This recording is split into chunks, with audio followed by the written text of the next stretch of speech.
Les conséquences requises de la démission de candidat Zanahi et nous invitons le chef de l'État à demander la démission de tous ses ministres, que l'ensemble des membres du gouvernement démissionnent immédiatement. Zanahi, avec sa décision maintenant, il est en train de dire « Je ne serai pas totalement comptable de la situation. Je préfère quitter plutôt. » Candidat Zanahi, il n'est plus à présenter. Donc, et n'est pas ministre de la Défense qui veut. Et tout le monde sait ce que ce monsieur a fait pour que Talon prenne le pouvoir dans ce pays, dans les conditions que vous savez. Ça veut dire que si ce monsieur, s'il a pu prendre cette décision, ça veut dire qu'il y a quelque chose là.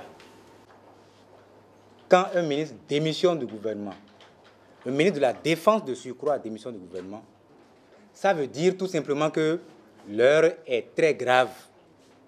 Et il revient au chef de l'État, comme nous l'avions dit, d'en tirer les conséquences. Et la première conséquence, c'est qu'il se dit que sa politique a échoué, qu'il doit revoir sa gouvernance, qu'il doit l'améliorer, et que les autres membres du gouvernement aussi aillent le voir pour lui remettre leur démission. C'est un acte de responsabilité. C'est un acte de responsabilité. Le poisson pourrit pas la tête. Dieu seul sait si c'est ce qui se passe à Zanahi, si d'autres ministres ne sont pas dans le cas. Mais vous avez des parents, non? Moi, j'ai des amis au gouvernement. Hein. J'ai des parents dans le gouvernement. J'ai beaucoup d'amis dans son gouvernement. Mais qui nous parlent, ils ont peur. Ils ont peur, les gens ont peur de parler. Lorsque vous avez l'habitude de les rencontrer, peut-être à des cérémonies données, ou bien, je ne sais pas, vous êtes allé manger peut-être dans un resto, mais vous les voyez, ou bien ils vous envoient des messages par personne interposée pour dire vraiment, là, ils en ont marre. Mais vous en avez marre, mais démissionnez. Parce que ne venez pas après nous dire que, oui, le président est ci et ça, on lui paye, il n'écoute pas. Non, non, non.